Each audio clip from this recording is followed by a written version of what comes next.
Господь, мы благодарим Тебя за это служение. Мы просим Тебя, Господь, чтобы Ты взял полный контроль над всей ситуацией в стране, которая у нас творится. Чтобы Ты тоже взял контроль над всякими провокациями. И над всякими наезды на Твою церковь, на помазанников. Чтобы Твоя сверхъестественная защита была над всеми нами. Господь, проговори нам сегодня. Яви Твое Слово и Твою истину. И освободи, защити, покрой Твой народ. Во имя Иисуса Христа. Аминь. 1 Коринфянам, 4 глава, 9 по 13 стихи.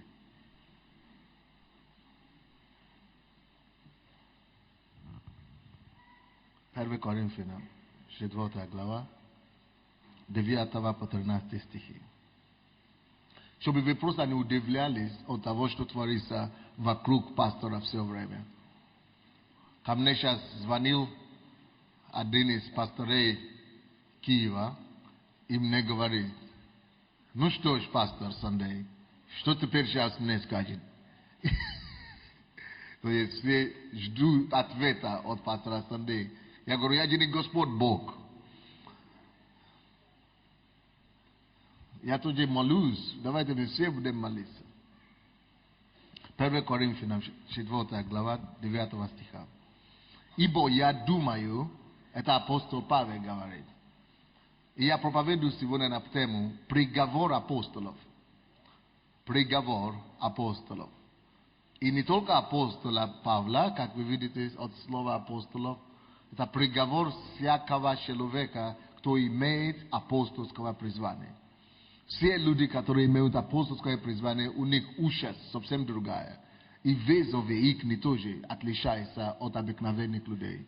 Если вы просто пастор, который просто занимается своей маленькой церковью и так далее, то там проблем поменьше. Но когда вы имеете апостольское призвание, которое должно влиять на всю страну, и призвание, которое должно менять все общественные жизни, то вы поймете, что таких людей, которые имеют национальное, международное призвание, на них всегда попадают очень большие вызовы, и на них всегда попадают очень большие атаки. Хорошо? То есть, и когда мы будем видеть все то, что сейчас перед этим выбором, кто из вас знает, что все политические силы проиграли в Киеве, да? В прошлом выборе, который они сами инициировали. Из-за того, что это проиграли, теперь паника среди лагерей все, чтобы в стране этого не повторилось. И думаю, что церковь в этом виновата. Поэтому все, что будет твориться, все, чтобы вы, церковь, были подготовлены. Потому что есть некоторые люди, наши же члены церкви, которые не обузданы, и которые не в курсе, что творится. И они начинают повторять то, что они читают в газетах, то, что они читают это самое. И, то есть вам нужно быть проинформированы, чтобы дьявол не использовал ваши наивности, и чтобы он не принес разделение внутри церкви нашей. Какой приговор, какие проблемы, какие вызовы у апостолов, как обычно. 9 стиха. Ибо я думаю, что нам, последним посланникам, Бог судил быть как бы приговоренными. Видите, откуда я взял слово приговор? Приговоренными к смерти. Потому что мы сделались позорищем для мира, для ангелов и человеков. Мы безумны Христа ради. А вы мудры во Христе. Мы немощны, а вы крепки. Вы в славе, а мы в бесчестии.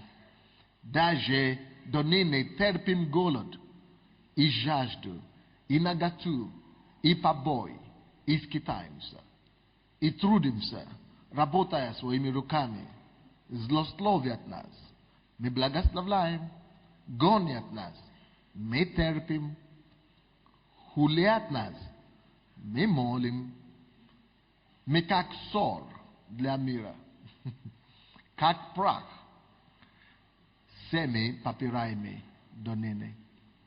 Это о чем-то вам напоминает, нет? Стоит вам просто зайти в интернет и написать Сандей Аделажа или пастор Сандей. вы увидите, что это очень еще актуально. Но видите, когда Библия пишет, когда апостолы писали, да, и в Библии вообще что-то пишется, это не только для тех, которые жили тогда. Это для нас, живущих сегодня. То есть Бог вводит их своим духом, чтобы они писали эти вещи. Чтобы когда с нами начнут происходить такие вещи, чтобы мы не испугались, чтобы мы не смущались. И чтобы мы даже и не дрогнулись. Я уже однажды дал Богу слово, что если мне придется положить свою жизнь за украинского народа, чтобы эта страна стала на колено, я это сделаю. А кто-то говорит, что пастор, если вас обвинят за эти все вклады людей, я говорю, зачем мне создать пирамиду, когда люди уже десятину в церковь носят? Это нелогично. Но и даже если говорят, что это самое, тюрьма это привилегия большая. Потому что Павел сидел, Петр сидел, а я еще не сидел. Что-то несправедливо. То есть, это я пошутил, ничего страшного. Нам это не грозит. Но больше грозит, действительно, больше грозит, не дай Бог, чтобы кто-то не наносил нам физические уроны, больше всего. Потому что они от перепуга могут натворить, что хотят. Но все равно это нормально для апостолов, это нормально для людей, которые Бог хочет использовать на уровне страны. Когда вы начинаете говорить на уровне страны, когда вы начинаете улучшать жизнь людей, простых людей, когда вы начинаете давать людям шанс, когда Бог творит чудеса и знамения, то есть дьявол от этого несчастлив, от этого дьявол не в восторге. И здесь, в этом 9 стихе написано, 9 стихе, ибо я думаю, что нам, последним апостолам, вот это слово посланникам, на самом деле в оригинале написано апостолам. Нам, последним апостолам, Бог судил быть как бы приговоренный к смерти. Как бы не физической смерти, а вот к нам будут так относиться. К нам будут, вот как Инга, я иногда захожу в интернет, где форумы, и я вижу, она отписывает, я знаю, пастор, он не такой, он хороший, он отбивается за меня там. Они там говорят, мы его сейчас, она пишет. Но, слушай, наша война не физическая. Это участь людей, которые имеют апостольское призвание. Потому что, вот меня вызывают в кабинете, да?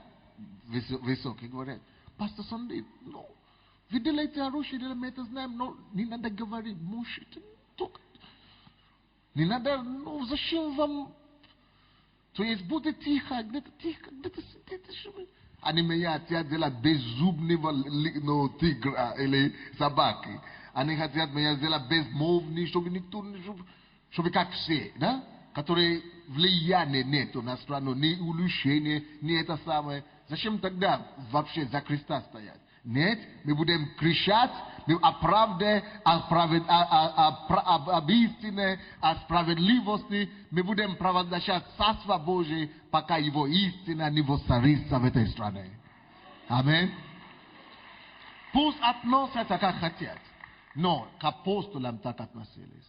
Апостолы выдержали это. Если вы прочтете историю церкви, вы поймете, что то, что у нас, это ерунда. Это ничего. В сравнении с тем, что говорили о верующих, первые христиане, которые жили. Они положили свою жизнь за эту веру, чтобы эта вера дошла до нас. И их бросали. Представьте себе. Только потому, что люди верят не как остальные в Бога живого, в Иисуса, что на них натравили львов живых. Их бросали, ограждали, и бросали на них львов, чтобы их растерзали живых. Это в истории это написано. То есть то, что писали о них, плохо говорили, их арестовали сотни раз. Так что это норма, друзья. Не испугайтесь от этих вещей. Потому что дьявол только это хочет добиться, чтобы был страх, и чтобы народ начал кидаться, и говорить, что, может быть, я не туда попал, или действительно это секта, и так далее. Сколько мы уже прошли? Кто в этой церкви больше 10 лет, там уже не страшно ничего. Тот уже все увидел. Но я это говорю сейчас для людей, которые, ну, может быть, еще первый раз, потому что у нас было затишье маленькое. И теперь новые, это самые ярости. Поэтому, чтобы вы просто знали, что это норма. К нам будут относиться... Я так к себе тоже и отношусь, как приговоренный. Как приговоренный к смерти. Распиняют каждый день. И если ты не будешь себя настроивать, как приговоренный, тебе будет больно каждый раз. Ты будешь плакать от их действия каждый раз. Но когда ты видишь себя как приговоренный, мертвому, да, когда бьют мертвого, он не чувствует. Мертвому не больно, если его будут бить. И поэтому лежащего уже не бьют, потому что если он мертвый, бьешь, что-то ты себе наказываешь. Это то же самое, что ты стену бьешь.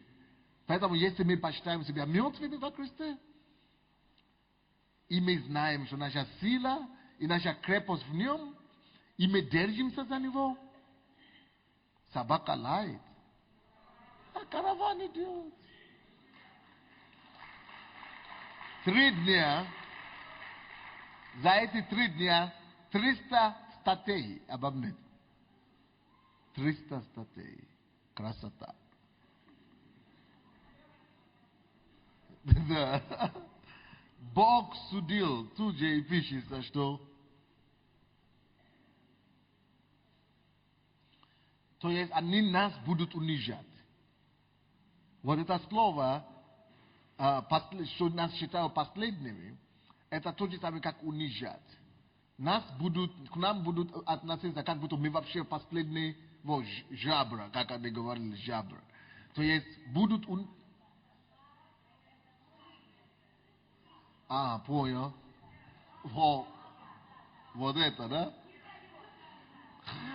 Понял. Но нас будут называть как хотите. И это нормально. И будут уже так считать, что мы последние, что как вас называют. Вы знаете, в этой статье, кто ходит в церковь, говорит, это адепты. Или адепты, или что-то говорят. Адепты, или сектанты и так далее. То есть, ничего нового. И поэтому, пускай считают нас последними, но Иисус сказал, последние будут. Я не понимаю. Если люди попали в экономический кризис, в бедную ситуацию, надо, чтобы все помогли. А в это время люди, наоборот, топят людей, которые нужно миловать, жалеть и помочь. Просто ради своих каких-то интересов. 10 стих. Хорошо. А мы себя будем тоже считать.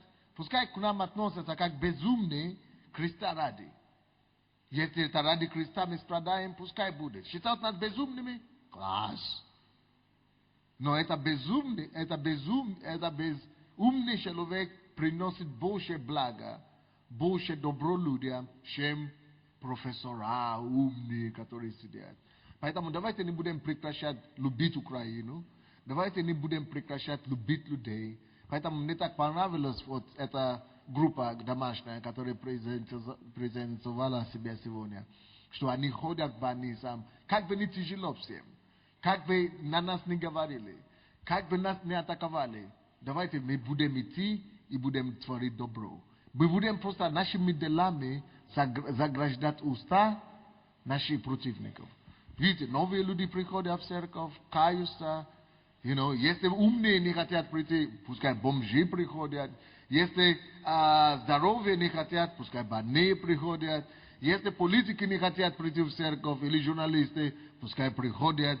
Обделенные, мы всем будем помогать, потому что за всех умер Иисус Христос. Поэтому, если считают нас безумными, пожалуйста. Павел это уже говорит 2000 лет тому назад, когда эта Библия была написана, что нас будут считать безумными. Это ужас апостольского служения.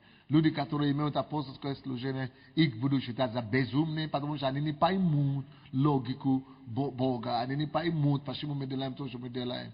Но Но истина в том, что мы безумные Христа ради, пускай они будут мудрые, а мы безумные. Мы немощные, пускай они будут крепкие и сильные, а мы немощные. Но, то есть, не надо считать это как оскорбление. Не надо считать это, что не, мы будем что-то доказывать, мы сильные. Не, мы ничего не доказываем. Но, дай Бог, чтобы все шло, как у нас идет. Здание церкви начнется все равно, строительство в следующем году. Дай Бог, чтобы, опять, не надо много говорить, потому что опять начнут мешать, да? Дай Бог, чтобы нам не мешали дальше. То есть мы, все нормально, все по плану. Мы сейчас работаем над проектом. Один проект дорого стоит. Один проект стоит $2 миллиона. Представляете себе? Это только проект, который над которым мы работаем сейчас. Но это не будет проблема. Бог это поможет нам это сделать. Мы сделаем это проект, надо полгода только, чтобы работать над ним. А потом после этого можно начинать что-то делать. А потом разрешительных документов очень много. Кто когда-то строит, кто понимает, что такое стройка. Особенно такое здание нет в Украине. Пока и в ближайшие годы не будет. Мы не будем просто строить что-то, лишь бы что-то строить. Мы будем делать свое дело. То есть собака лает, а мы делаем свое дело. И все, кто дает интервью, и выступают, делают телевизионные передачи, что Sunday 3 года собирают деньги, и с этими деньгами уже в Америку себе, всю Америку купил, да? Они увидят. И скажут, неужели есть люди, которые могут быть честные и порядочные в этом мире? А есть. Поэтому мы им проповедуем. Это будет такая слава тогда. Пускай сейчас пока грязи накопляют на нас, да? Пускай мусор накопляется, а потом, когда мы явимся, когда все это закончится, мы окажемся на вершине этого мусора. Это все грязи. И тогда будет лучше видно. То есть это будет прославляться Бога еще больше. И еще, потому что это все мусор еще они накопляют, мы потом станем над этим. И через это Бог еще большую славу возьмет себе. Поэтому мы продолжаем работать, мы продолжаем любить людей, мы продолжаем служить людям. И они в славе, но мы в бесчестии. Пускай будет бесчестие, время, это временно. Потому что написано, что я воздам тебе двойное честь за всякое бесчестие, которое дьявол будет посылать нам. За каждое бесчестие мы получим двойную честь. Давайте будем стоять на этом слове. Будем молиться на этой неделе. Помните, кто может? На этой неделе, на следующей неделе, уединяемся на неделю, да? Молимся, ходатайствуем по 10 часов в день. Давайте. Будем молиться, ходатайствовать, читать слово, прославлять по 10 часов в день. И будем пробивать это все, закрывать в духовном мире. А потом будем смотреть, что дьявол может делать. Вы увидите, Бог потом превратит это все во славу свою. 11 стих.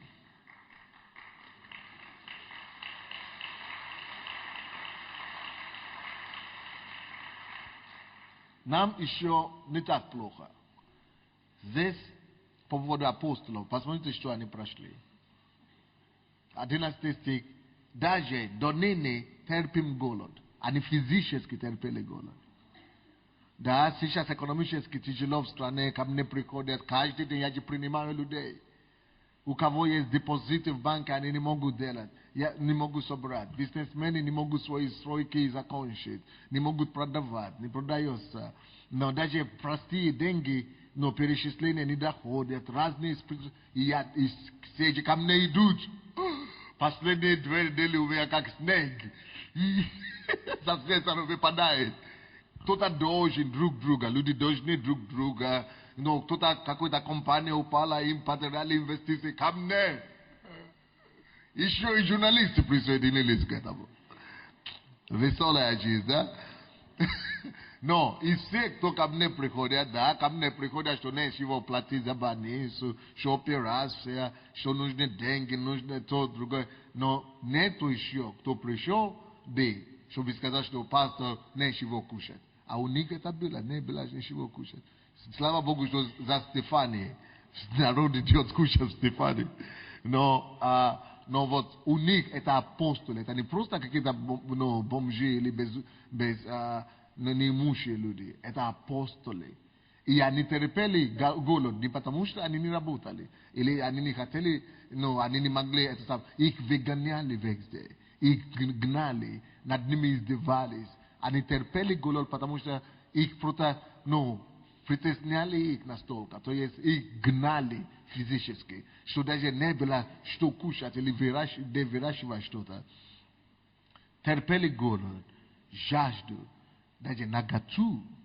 Помните, как один апостол Павел однажды, проповедуя, его взяли из третьего или какого-то этажа выбросили и думали, что он умер. Но вывезли из третьего этажа, вывезли за городом и сверху горы бросили туда, подумали, что он умер.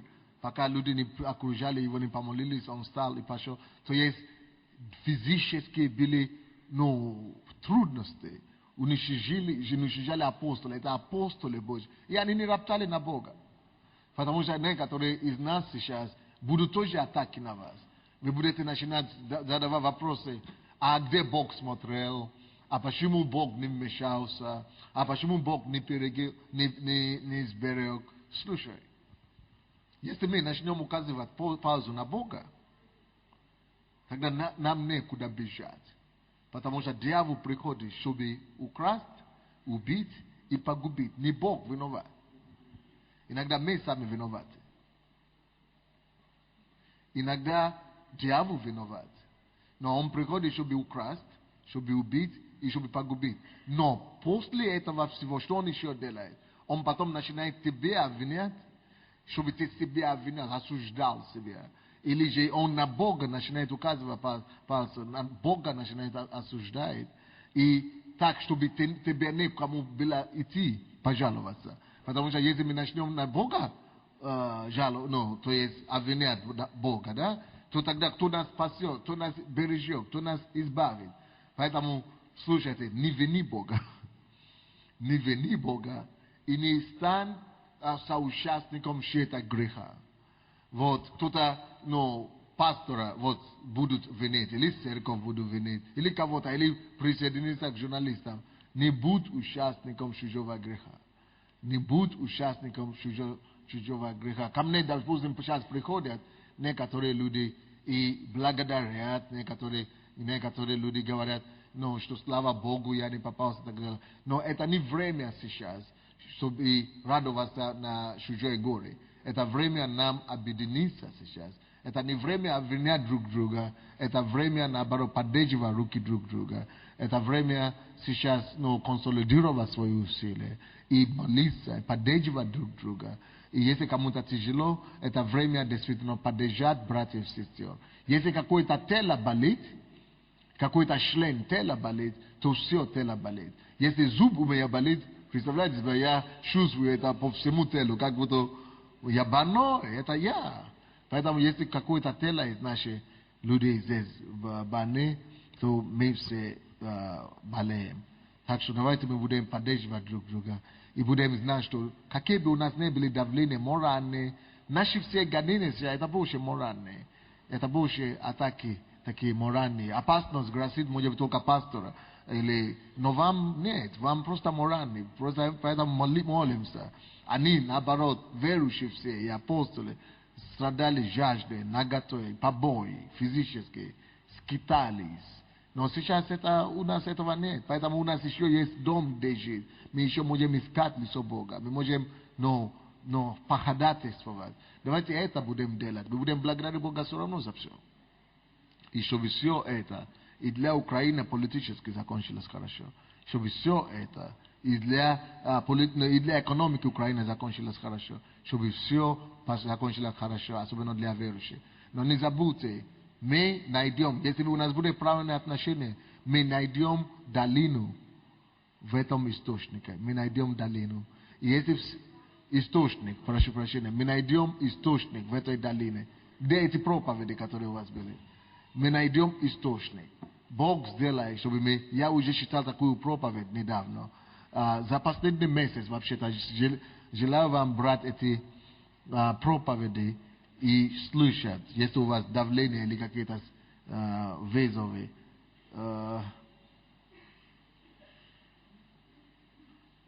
Есть сборник проповедей за август. Есть конференция о земле, которая здесь была. И есть вот такие проповеди. Научитесь добиваться всего, что нужно в жизни. Стройте свою жизнь на голосе Божьем. Вот это для слова подготовки перед кризисом, что Бог нам дал. Бог мне показал сон. Иисус пришел ко мне во сне и начал мне диктовать, какую проповедь я должен читать. 2 часа, по-моему, или я не знаю, может быть, даже больше, я не помню уже. Но и Бог мне проповедовал во сне о голосе Божьем. Нам надо искать голос Божий и строить нашу жизнь на голосе Божьем. И об этом я здесь читал, а потом я читал это на лидерском. Давайте отнесемся к этому серьезно. Будем строить свою жизнь на голосе Божьем. Потому что в этом же время Бог мне показал, что будет 2 периода в жизни страны и в нашей церкви. Я видел тяжелое время, которое длилось где-то, сколько я сказал, 2 месяца или 2 года? 2 года. 2 года. Будет такой кризис, который длится 2 года. Это то, что я видел во сне.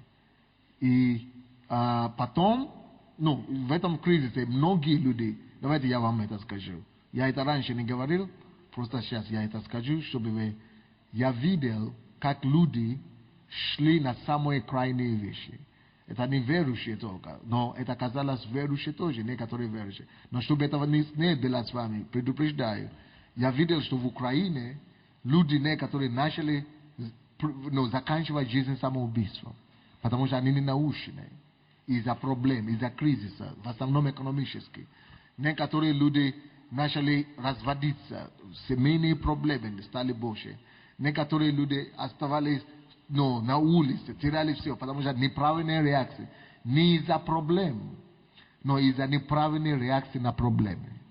Я вас предупреждаю сейчас, чтобы вы передавали своим, научили, передавали эти кассеты, чтобы люди подготавливались, чтобы не дали себе падать туда, куда дьявол тащит людей. Не позвольте себе падать в депрессию, и не позвольте дьяволу через депрессию начинать мысли неправильные вам поселять. То есть проблемы приходят и проблемы уходят. Написано, что мы все изменимся, все меняется. Если вы хотите быть уверены о каком-то принципе в жизни, один из главнейших принципов жизни в том, что все изменится. Не останется навсегда ваше тяжелое положение.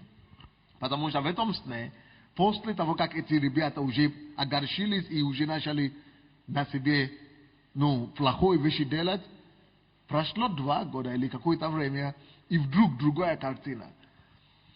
Я вижу, как еще в миру продолжает быть плохо. Но в церкви люди начали торжествовать. Такие благословения, такие просветания, такие благодать. Такой вышла церковь с огромной победой. И все начали радоваться и так далее. Поэтому надо держаться и пройти. Не позволить дьяволу пользоваться вашей слабостью. Надо держаться и пройти. Не надо спешить разводиться. Не надо спешить бросать детей, или мужей, или жен и так далее. Не надо позволить проблемам разрушить вас. Выдержите. Написано, что сделавшие все стоят. Вот, давайте научимся стоять. Стоять в Боге, стоять в вере и искать голос Божий, чтобы послушаться Ему и делать все, как Он нас будет вести. Те, которые будут слушать голос Божий, они вообще не почувствуют этот кризис, потому что они будут действовать вовремя, они будут принимать правильные решения. Голос Божий будет отличительная черта для нас в этом кризисе. Когда мы были в Англии недавно, мы встретились с одним пророком, который говорит, что Бог, Иисус пришел к нему и взял его на небо. Взял его на небо и показал ему, что это кризис будет. И что он показал ему? Он показал ему, что эта кризис все подготовит мир к последнему урожаю. Слушайте внимательно. Из 2009 года по 2011 года будет интенсивный кризис. Он подтверждает то, что я уже здесь проповедовал. Но в этом кризисе верующие, которые будут слушать голос Бога, весной 2000 года, именно верующие будут находить источники. Бог будет выводить верующих через его руководство, через его голос. Он будет давать им сверхъестественные направления, сверхъестественные проекты, сверхъестественные избавления, а те все вошли в это, да, верующие, может быть. Но верующие, которые держатся за Бога, которые ищут его лицо, Бог будет начнет поднимать, и будет разница между служащим и неслужащим. Но будет эта кризис подготовить мир к мировому пробуждению. И с 2011 года по 2015 года, что будет? Начнется новое излияние Божьей силы. Так что за эти 2 года первые, 2009 по 2011, будет очистка церкви. Ну, потому что эти испытания, не устоявшие люди, и люди, которые не держат за Христа, они отпадутся. И вряд ли, не дай Бог, они на Царство Божие могут попасть. То есть это будет так тяжело, что это будет, как мы проходим через огонь, который нас очистит и оставит только сами в Боге. И после этого, с 2011 года, он говорит, Иисус ему показывает такие огромные пробуждения, когда вы приходите на служение, простые люди проповедуют и молятся, люди, у кого были ампутации, да, ампутации ног, без 2 ног, без одной ноги, нога начинает вырастать. Руки начинают вырастать. Мертвые приводят на служение, начинают вставать.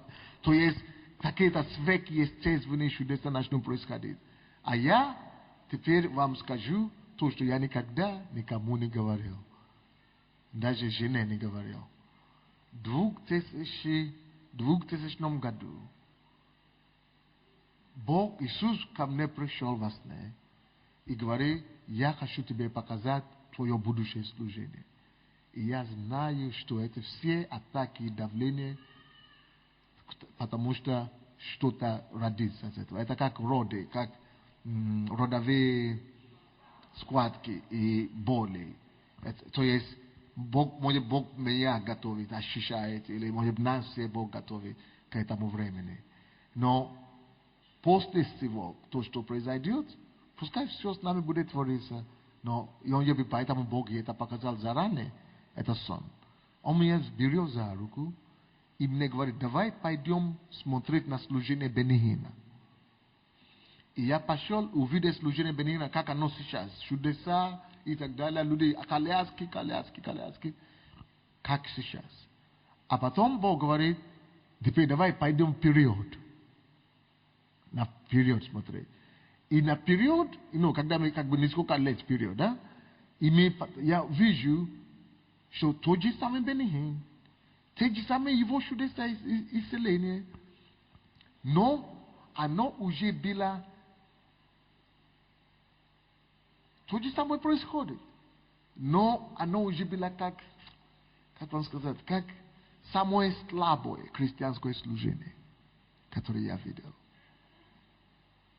Как самое слабое. Он говорит, теперь посмотри, что тебя ждет. И будут новые имена, и новые силы Божьи из лета. И меня берет, почему-то в этом сне я в Одессу попадаю. В гости с Иисусом, да? И тут какой-то там неизвестный парень. Никто его не знает. Просто пошел на стадионе и начал проповедовать. И такие чудеса начали происходить. Мертвые привозят. Это самое, они встают в скорее помощи, опустошают все больницы. Все берут все на реанимации. Все в скорее помощи едут туда. И все встают, больницы опустошаются, никто не работает. Ноги растут, руки растут, глаза открываются. И он меня вот так проводил 100 собраний вот таких, 100. И все люди, некоторые из них были известные служители, некоторые неизвестные. И потом после этого он говорит, теперь посмотри Бенни Хин служили. Как будто оно замнило его, как это сказать, ну, замкнило. Бенни Хин продолжает делать то, что он делает, но почти никого уже нет. Все в эти все служения и так далее. Не потому что Бенни Хин не будет там. Он будет, наверное, тоже в этом новом движении. Но Бог просто не сравнивает то, что сейчас мы считаем, что передовое. Когда это начнется, это будет как вообще ничего. Вы знаете, не в Бенни Хине дело, просто Бог не показывает пример, что это будет вообще то, что ждет нас. И Бог мне говорит, готовься, ты будешь один из этих людей. Поэтому, слушайте, иногда, когда испытания идут на нас, мы не понимаем, почему испытания идут на нас. Но, я вам хочу сказать, тем сильнее испытания, тем круче испытания, тем славнее ту славу, которую Бог хочет явить. Тем больше цена, которую человек платит, тем больше Божья милость. И я думаю сейчас, что я думаю, что Бог сейчас позволяет нам пройти через тяжелое время, чтобы мы могли приблизиться к Нему, молиться, чтобы это родило, чтобы это, ну, как это push на английском, как это на русском. Как что кричат, говорят, дыша или как это говорят. А? Что женщины говорят, как туйся. Потуки. Да, чтобы эти потуки, вот я думал, что это молитва, эти все призы, это как чтобы потуки были. Чтобы мы могли потуки сделать, да? Тушься, чтобы она могла родить, высвободить то, что Бог хочет. Поэтому, но если мы в это время, вместо того, чтобы тушься, и мы будем наоборот только жаловаться, роптать и так далее, отпадаем. Пусть эти все кризисы и разные неприятности, пусть они нас утолкнут к Богу. Пусть нас они приблизят к Богу максимально, чтобы мы были постоянно в состоянии искания лица Божьего. Чтобы родилось то, что Бог хочет на этот мир высвободить. Бог хочет высвободить в этот мир новое благодать, новое помазание, новое движение. И, Боже мой, как хотелось мне быть частью этого. Как я хотел быть частью этого. И все теперь, которые ругают церковь, которые издеваются над нами, они увидят вместе с нами славу Божью. Дай Бог, чтобы мы выдержали только. И поэтому все, которые сейчас проходят тяжелое время, скажите Богу, постоянно молиться, Господь, пусть родится Твоя воля. Пусть произойдет то, чего Ты желаешь.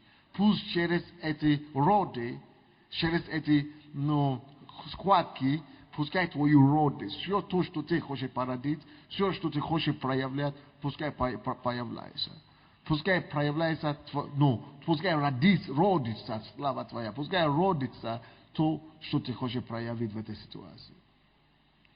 Но никогда не бывает роды без хватки и без потуги. Мы должны эти потуги пройти, эти схватки мы должны пройти. И я увидел это. И когда я был в Москве, и я, честно говоря, я признаюсь, вы знаете, мы тоже верующие, да? Иногда, почему этот человек сказал, что верю, но помоги моему неверию. Иногда мы с вами, почему мне это достало? Потому что, честно говоря, я это написал, да? То, что когда Бог это мне сказал. И что я думал? Какое служение Бог мне даст? Я думал, это сейчас январь, значит, следующего месяца. Так, где же эти без руки, без ног?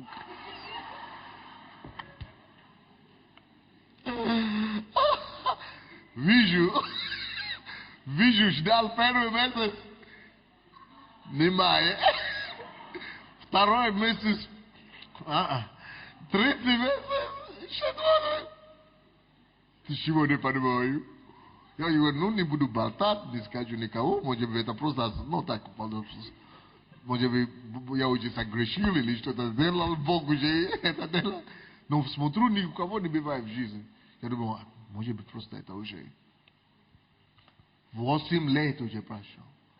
Я уже забил за него, я даже уже не помню, где я это написал. И вдруг не видел этого человека лет 17. Оказывается, у него было такое переживание, когда Иисус взял его на небо и дал ему знамение. И говорит ему, что если тебя не будут верить, ты будешь говорить, какие знамения будут в мире, политические. И он начал говорить, он все это писал. Тогда Бог ему это тоже дал 1999 год. И говорит ему, если тебя не будут верить, скажи, что в какое-то число Ельцин подаст в отставку. Какое-то число будет экономический кризис. Будет двухбашенный, это близнецы падать. И он у него все это написано, он говорит, посмотрите. И он это видео записал еще тогда.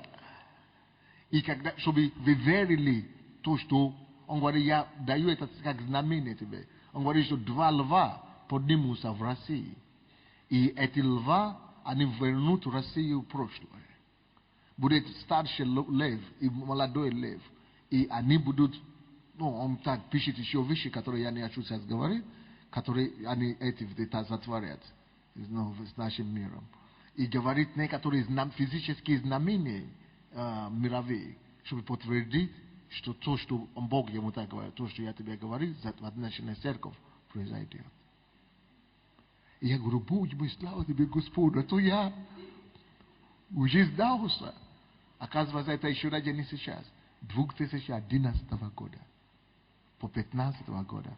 Но он говорит, что когда уже 15 год, Иисус меня бросил, оставил, вернуть на землю. И я говорю, я в 15 год уже не могу, уже не вижу. 15 год уже, ну, так, затемненно вижу. 16, 17, 18, я уже не вижу. И я говорю, что это такое? Господь, расскажи мне, что потом будет. Он говорит, Иисус просто удалялся. И говорит, я не знал, что это значит. Либо я проживу на земле только до 15-го, либо наш мир приходит к финалу своему. Либо просто Иисус придет, собирать свою церковь в это время. Либо не знал, что будет. Поэтому, ребята, мы должны успеть. Мы должны успеть. Давайте встанем, будем молиться. Шакаларава касантая. Шаларама касакатандая. Шакаларава. Давайте приблизимся к Богу. Обновим наши отношения с Богом. И попросим, чтобы Господь приблизил нас к себе. Есть группа прославления. Какое-то поклонение надо петь песню. Приблизь нас к себе. Молись, брат, молись, пастор. Приблизь нас к себе, Господь. Приблизь нас к себе. Давайте будем искать лицо Бога. Держите за Иисуса сегодня. Поднимите свой голос. Давайте будем просто призывать имя Его. Говори, Господь, яви славу Твою, яви славу Твою. Яви славу Твою, Господь.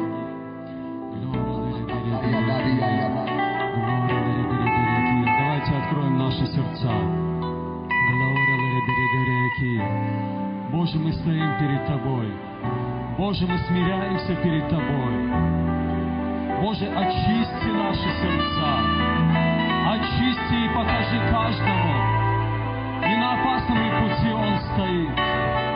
Боже, пусть придет Твое сокрушение во имя Иисуса Христа.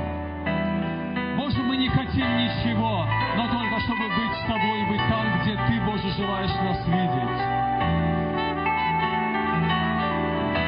Боже, мы пред Тобою. Мы открываем свои сердца. для того, чтобы Ты произвел свою работу. Боже, вот я. Скажите сейчас Ему: Боже, вот я. Я открываю свое сердце. Открой твое, давайте откроем наше сердце, наши уста. Будем молиться Богу, молите, призовите Его имя. Говорите это Ему. Боже, измени меня. Очисти мое сердце. Очисти от тайных грехов. Очисти, Боже, от всего, что мешает увидеть Твой путь. От того, чтобы быть там, где Ты, Да, Боже. Господь, готов нас к Твоей славе. Готов меня к Твоей славе, Господь. Готов нас к Твоей славе, Господь. Готов меня к Твоей славе. Очисти нас к этой славе. Ребята, до того, как придет слава Божья, должна прийти очистка. Поэтому давайте поднимем наши руки Господу, очисть меня, подготовь меня, Господь. Готов нас. Не хочу быть где-то вдалеке. Давайте приблизимся к Нему и скажем: Господь, я хочу быть с Тобой. Мы хотим Тебя, Боже, еще раз. Просто я хочу. Мы желаем Тебя, мы желаем увидеть эту славу Твою. Меняй нас, Господь. Подготовь нас, Господь, Твоим действиям, Твоим чудесам. Мы желаем быть в Твоей славе, в Твоем присутствии. Я хочу всегда быть там, где Ты. Каждый день в Твоем присутствии. Кто может, давайте встанем на колени. Давайте смиримся перед Ним. Привлеки меня к себе. Просто я хочу быть там, где Ты. Пребывать с Тобой вовеки. Приведи меня туда, где Ты. Вечно быть с Тобой.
очисти, Боже, нас. Да, Господь, мы. Хотя я слаб, ты силен. Да, Господь. О, мой Каемся, Боже, за то, что мы осуждали друг друга, за то, что не заботились и не протягивали руку помощи и поддержки друг другу, но искали своего. Боже, прости нас за бессердечие, бездушие. Ты моя сила и песнь, присутствие Твое, хотя я слаб, Ты силен. О, мой Бог, Ты моя сила и песнь, присутствие Твое, хотя я слаб, но Ты силен. Я хочу всегда быть там, где Господь, мы отдаем себя в Твои руки. каждый день. Благодарим Тебя за то, что Ты отдал свою жизнь за нас. Я хочу здесь. Самое дорогое Ты дал нам. Теперь, Господь, мы посвящаем себя Тебе еще раз. Отдаем себя полностью. Мы говорим, мы принадлежим Тебе. Очисти нас. Омой наше сердце. Очисти нашу душу.